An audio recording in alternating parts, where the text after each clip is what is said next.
Good morning students. तो आज का हमारा नया टॉपिक है बौद्ध धर्म। तो चलिए हम बौद्ध धर्म की शुरुआत करते हैं। बौद्ध धर्म की जो संस्थापक है वो गौतम बुद्ध जी है। तो इनसे संस्थापक पूछा जाएगा आपको गौतम बुद्ध बताना है। गौतम बुद्ध इनके संस्थापक है। और गौतम बुद्ध का जन्म कब हुआ था? तो गौतम बुद्ध का जन्म 563 ईसा पूर्व में हुआ था। ईसा पूर्व में इनका जन्म हुआ था और कौन से स्थान पर हुआ था? तो आपसे पूछा जा सकता है ये गौतम बुद्ध का जन्म कौन से स्थान पर हुआ था? गौतम बुद्ध का जन्म कपिल वस्तु कपिल वस्तु कपिल वस्तु के उद्योगी तामत स्थान पर हुआ था। इन अम्मी ना यम नामक स्थापित के जो इसके पूछा जिसके बाद चला जाता है कि गौतम बुद्ध के पिता का क्या नाम था? तो गौतम बुद्ध के पिता का नाम शुभोधन था। शुभोधन इनके पिता का नाम था, शुभोधन। और इनकी माता का नाम क्या था? तो इनकी माता का नाम का और इनकी माता का माया देवी का माया देवी माया देवी मृत्यु पर गौतम बुद्ध का लालन पोषण किसने किया था? तो प्रजापति गौतमी जी ने किया था। प्रजापति गौतमी ने इनका लालन पोषण किया। प्रजापति गौतमी। फिर इसके बाद आपसे पूछा जा सकता है कि जो गौतम बुद्ध है, गौतम बुद्ध की शादी यानी कि विवाह कौन सी उम्र में हुई थी? तो गौतम बुद्ध की जो विवाह था वो 16 वर्ष की अवस्था में 16 वर्ष की अवस्था में क्या लिखा? 16 वर्ष की अवस्था में क्या लिखा? इनकी पत्नी का नाम विवाह इनकी पत्नी का नाम यशोधरा था। यशोधरा था कौन का एकमात्र पुत्र था जिसका नाम था राहुल। राहुल इनका एकमात्र था। फिर इससे बात कर गौतम बुद्ध ने पर कौन सी आयु में क्या रहा था? 29 वर्ष की आयु में उन्होंने गृह त्याग करता देखा। 29 वर्ष की आयु में गृह त्याग मैंने क्या किया था।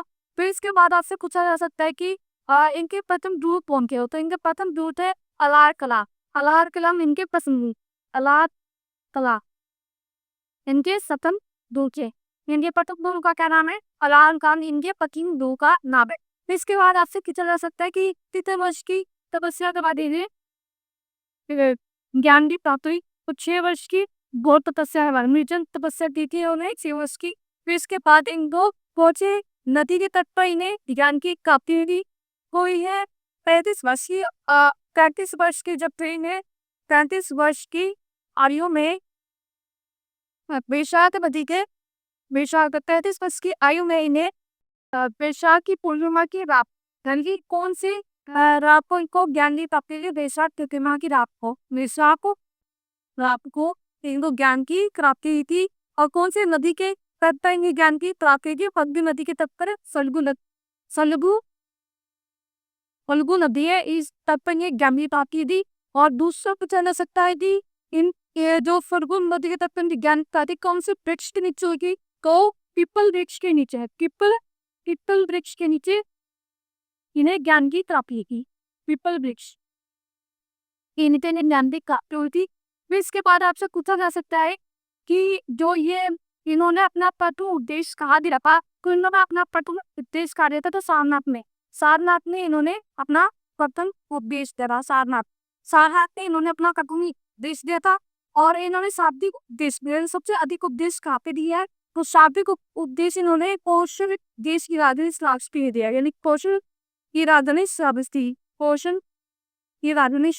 में इन्होंने शाब्दिक उपदेश दिया। श्रावस्ती में इन्होंने शाब्दिक उपदेश दिया है। फिर इससे बात किया जा सकता है कि इन्होंने जैसे कि कौशल की राजधानी श्रावस्ती में सबसे अधिक उपदेश दिया था इन्होंने। इसके बाद आपसे पूछा जा सकता है कि इनकी मृत्यु कब हुई थी? इनकी मृत्यु 80 वर्ष की जब थे ये कब इनकी मृत्यु हुई थी? 480 वर्ष के अवस्था में 483 ईसा पूर्व में वहां पर हुई थी। कुशीनगर उत्तर प्रदेश में उत्तर प्रदेश में इनकी मृत्यु उत्तर प्रदेश में इनकी मृत्यु को और इन्होंने अपना उपदेश कौन सी भाषा में दिया है? तो पाली भाषा। इन्होंने अपने एक भाषा इनकी क्या थी? भाषा, तो पाली भाषा आएगा। पाली भाषा भी इन्होंने उपदेश किया है। तो इस प्रकार इस वीडियो में हमने पढ़ा कि गौतम बुद्ध का जन्म कब हुआ था? तो गौतम बुद्ध का जन्म 563 ईसा पूर्व हुआ था। और इनका विवाह किससे हुआ था? तो इडोसोप्रा से इनका विवाह था। इनका लालन पोषण किसने किया था? तो वो प्रजापति गौतमी जी ने इनका लालन पोषण किया था। फिर इन्होंने घर त्याग दिया था। 29 वर्ष की आयु में इन्होंने घर त्याग दिया था और 6 वर्ष के उन्हें ज्ञान की प्राप्ति हुई। और तो आर्टिफिशियल कौन सी नदी किनारे इन्हें गौतम बुद्ध को ज्ञान की प्राप्ति, तो फरीदू नदी किनारे ज्ञान की प्राप्ति हुई। और कौन से वृक्ष नीचे? तो पीपल जो वृक्ष नीचे इन्हें ज्ञान की प्राप्ति हुई। तो इसके कारण में मोस्ट इंपोर्टेंट पोर्शन जो गौतम बुद्ध से रिलेटेड बनते हैं वो हमने किया। ऐसी वीडियो के लिए लाइक एंड सब्सक्राइब कीजिएगा। Study point. Thank you.